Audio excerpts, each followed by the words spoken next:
If August is the new Christmas Eve, what if today was the new New Year's Eve? Let's start those New Year's resolutions early, and let's make your 2026 a fairy tale. We've got 4 months left, folks, until the new year. Now is that liminal transition space that is the best space to start your New Year's resolutions, and to make that 2026 the fairy tale that you deserve. You need to romanticize your life. Just like I'm standing in a vineyard today, dressed in white, thinking about new beginnings and reflecting and romanticizing my life. But this didn't come by accident. It came from a series of choices that were underpinned by fundamental principles. And today I'm going to give you those 12 things that I do and incorporate on a daily basis to make sure that I do live the fairy tale. Because trust me, it may look easy, but it's not. But there's beauty in hard work and leaning into challenges. So start your fairy tale life today, in this liminal August day in the vineyard, when there's so much potential, so much opportunity, and no pressure. Get ahead of the curve and come with me today as we romanticize your life the way it should be. And romanticizing your life doesn't mean you have to be on a permanent vacation. I have a demanding job. I have the 9 to 5 to 6 to 7, and I still romanticize my everyday. And there are ways to do that. Beautifully engineer 2026 to be your fairy tale. 1, start a new hobby. You don't need January to be new. So August, what should we start with? Let's start a new hobby. Did you know that starting a new hobby actually takes time to get into? You need that time to really flourish in your hobby, so you need to prep and you need to plan. Well, August affords you the flexibility to start planning. I'm going to give you an example, and you'll find this in my long-form content, on the lessons that I learned from a horse that humans could never teach me. I started this hobby in August, and I've learned through this hobby that I'm learning more about myself than I am about riding a horse. I'll give you an example. Yesterday, I got on the horse, and it was the first time I was in the arena with another horse. My body got tense, and I could feel the energy spiking. And guess what? The horse felt it too. And my trainer told me that I needed to pay more attention to myself than the things around me. This was a mirror to my emotional state at this time. The horse lessons have become my emotional mirror, and they help me work through things that I would not be able to observe in daily life. So find a hobby that takes you away from the daily grind, and the best time to start this is now, because you can truly get into the process of having a hobby. And then by the time January hits, you're ingrained in this new hobby and you feel like you are free. And this hobby is something that takes you away from the grind. So start your hobby today, learn more about yourself, and to be better postured for January, and to simply be ahead. 2, make your own magic in the daily grind. Your choice. Choose the fairy tale. So in this time frame, I want you to start making your life a fairy tale. How does that look when you're in the daily grind and you have the 9 to 5? Well, you have to make your own fairy tale, and you need to start that now so that next year is a complete and utter storybook and you are the main character. How do you do that? You start celebrating your everyday. I didn't stand here in a dress in a vineyard in Germany by accident. I planned out my life, and it started with the first step.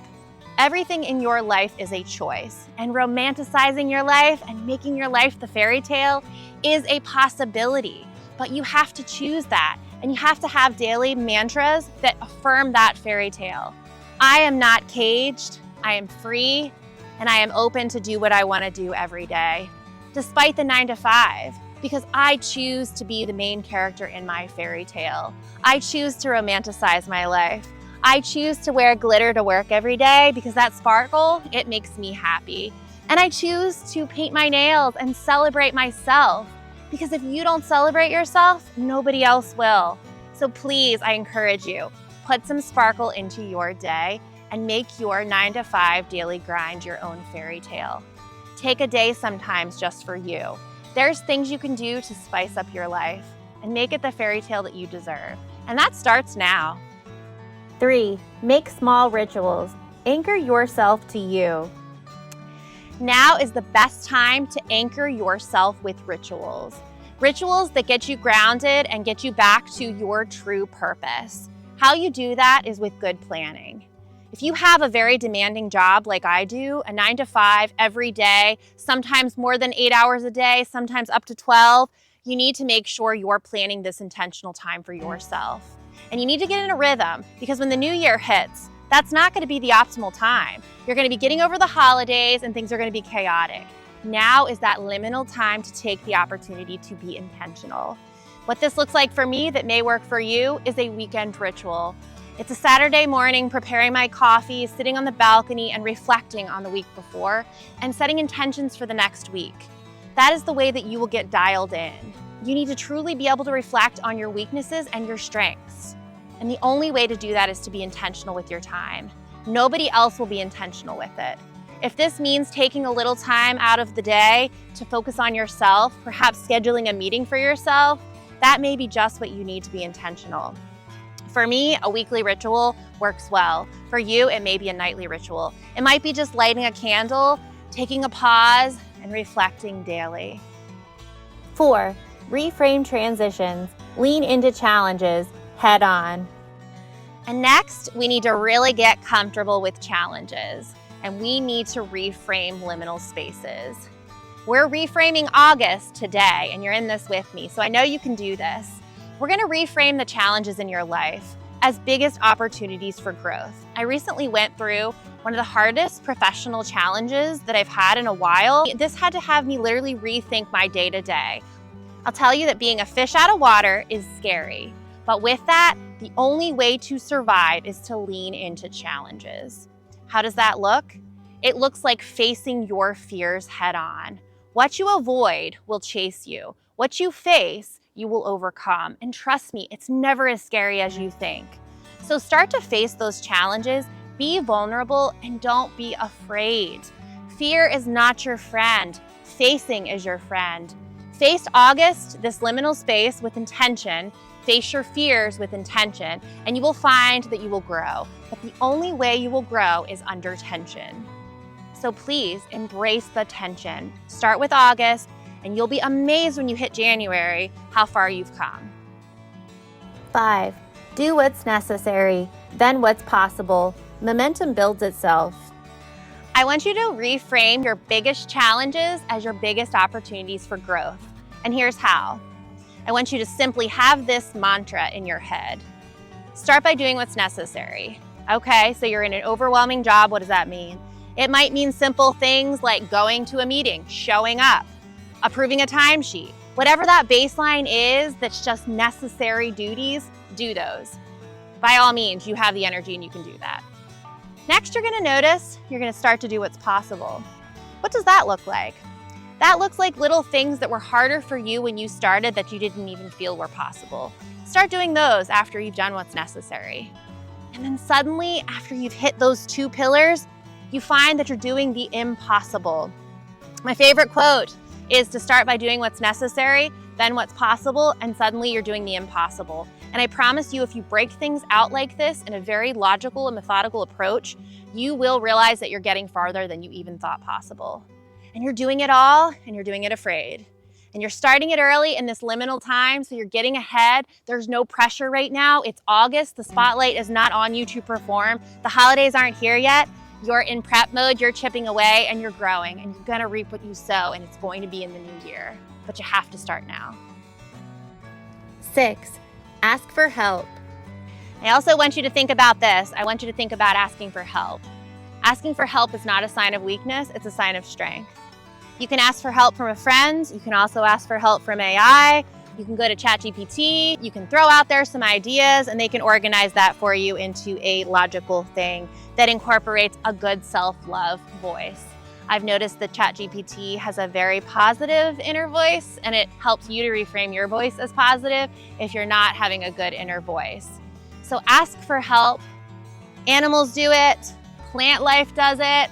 Roots of trees do it. We're all in it together, and all of our energy is intertwined because we're all on this earth. So asking for help is the most noble thing that you can do. And you'll find that being vulnerable builds relationships. So start asking for help today, and in a few months, when you get into 2026, you're going to realize that you're that much more powerful because you had the vulnerability to ask. You were able to develop those relationships because you were vulnerable. Relationships don't foster if you're not vulnerable, and you'll find that you have a broader network. And that sense of community is going to really be helpful for you, not only when you're struggling, but even more so in the day-to-day life and nourishing your mind and your body and your soul. So ask for help. 7. Be the main character in your fairy tale. I want you to make life a fairy tale. You are the main character in your story. And every day you turn a new page and it's a new beginning. And you are the only one that holds the keys to how that future story is written. Don't worry if your past chapters were not great, there's a plot twist coming. But don't lose faith. Write your own story and be the fairy tale that you want it to be. I myself am living a fairy tale, and that fairy tale was carefully constructed by me because I chose to make my life a fairy tale. I chose a level of responsibility outside of work that warrants that type of lifestyle. We all have a choice, and that choice comes when you wake up every day. So watch the choices you make and the cages that you put around yourself, and make your life your fairy tale and be your own main character. 8. Accept impermanence now. The next thing I really want you to consider when you're looking at August into the new year is how impermanent life is. Everything in life is impermanent. From the pen I used to write my script today, to the video you're watching, to the car you're driving that you have to refuel. Everything is impermanent. That's sad, yes, because you know that when you get attached to something, there's going to be a feeling of loss. Acknowledge that, but the way to get out of that is to appreciate those things that you know are impermanent. Realize that they're not going to be here every day and be grateful that they're here today. Impermanence is true. But with impermanence is a veil that you may be missing. And that veil is that everything is impermanent, and so is people's opinions of you. People come and go out of your life. The things you say, the questions you ask, the vulnerability you expose, and the fears that you expose are temporarily there in an environment that crosses paths with you. But it's not always going to be there. In fact, you're not always going to be there. In 100 years, you're likely not going to be around. But what will be around is your purpose and your legacy. And if you're not true to yourself and you're worried about what other people are thinking, other people that are impermanent as well, that's a lot of wasted energy that could be put on you. So please don't take life so serious. Realize that life is impermanent and you're impermanent, and the environment around you is impermanent. So start living today as if everything is impermanent, because it is. Have gratitude, appreciate those around you, and don't be so hard on yourself, because you're only here for a little while. And you need to start that today, because it'll take a long time to build, but once you realize how impermanent life is, and you stop being hard on yourself, life becomes so much more beautiful and so much more easy. And that fairy tale life that you want is closer than you think. 9. Self-love isn't selfish. Your love is your greatest romance. Next thing I want you to ingrain in your mind this August and for the rest of the year is that self-love is not selfish. You need to invest the time in yourself so you can give to others. If your battery is low and you're not fully charged, you're not capable of giving your best self to those around you. If you're constantly people-pleasing and you're not pleasing yourself, you're not going to be able to give to those around you like you truly should. Incorporate self-love, even if that means just stepping out of work a little bit early to do a run or something that you enjoy. Maybe it means walking around the block at night, doing something that honors your body, stretching, feeling your muscles, restorative sleep. Make those pillars a priority because nobody else will. And that's something that took me far too long to learn. And you need to start now so that when January hits, you have a fully charged battery. And the only way to do that is to exhibit self-love. Watch your inner voice too. Watch what you're telling yourself. 10. Treat every day as a clean slate, a new page in your fairy tale. Now, a big win for you with a new start is new beginnings, and it's refreshing every day. And building up every day is a clean slate and a new opportunity. Yesterday's dead, tomorrow's unborn, there's nothing to fear and nothing to mourn. How does that look daily? It looks like getting up, forgetting about yesterday's mistakes, learning from them, but forgetting about it, not being hard on yourself, and celebrating yourself daily. How does celebrating yourself daily look? Well, it looks like honoring yourself, honoring your inner voice, watching your critic. If you hear something that you're telling yourself about yourself that you wouldn't tell your best friend, stop talking to yourself that way. Start talking to yourself with love. Start honoring your body with love. My weekly ritual to honor my body is simply painting my nails and getting myself into a clean headspace, exercising my body and making my body feel good. I find that painting my nails and looking down at a clean slate is a clean slate for me. And white for me in August signifies new beginnings and clean slates. Whatever your color is, or no color, or simply trimming your nails, little things of self-care are honoring yourself and showing yourself love. So do the things that make your body feel honored. Nourish your body with good foods. The energy you put in will be the energy you get out, and the quality of that will be reflected in the quality of what you put in your body. And if you're not nourishing yourself properly, you'll find you can't perform properly. So get ahead and start this facet today. Because New Year's Day, trust me, many people will be starting fad diets and things, but you're going to be ahead. 11, ask questions. This month, I want you to start asking questions. Now, this is something that I struggle with tremendously. Being a perfectionist, afraid to show vulnerability, I found that I don't ask questions a lot. And I also find that when I'm in a conversation, I'm thinking more about what I'm going to say back to the person than what the person's saying. So I'm going to give you a little hack that I learned from Jordan Peterson in a podcast that was instrumental in reframing the way I think about asking questions. He reframed the adage that there's no stupid questions and said, there are stupid questions. And the stupid questions are the questions that you ask when you're not paying attention. So number one, before you ask a question, pay attention. Number two is when you ask a question, realize that this is not a vulnerability, it is a strength. Every little question you don't ask adds up. Think about it. Think about a year of not asking the questions you want to ask. Now reframe that, pay attention, and ask the questions over that year. There could be 1,000+ items that you're missing out on that you could be refining your knowledge with and getting that much smarter. So don't take things so serious, just ask the question. But before you do, pay attention. Start this now so that in August, you've got over 100 things answered that you never thought were possible. 12, don't take life too serious. Life is a fairy tale, you see. Now I want to talk to you about something so simple yet so profound, and that is, don't take life so serious. We're only here for a little while. All of the environment around us is temporary. Things ebb and flow. They're cycles of life. Everything will pass. The good things will pass. The bad things will pass. In Buddhism, it teaches us to embrace this aspect of life. Embrace that everything's temporary and don't take it so serious. Find some reasons to laugh every day. Smile. Don't take things so serious. We're only here for a little while. And trust me, people are more worried about themselves than about you.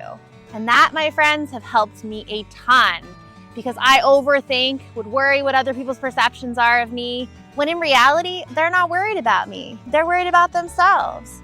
So take comfort in that. We're only in it for a little while, so don't take life so serious.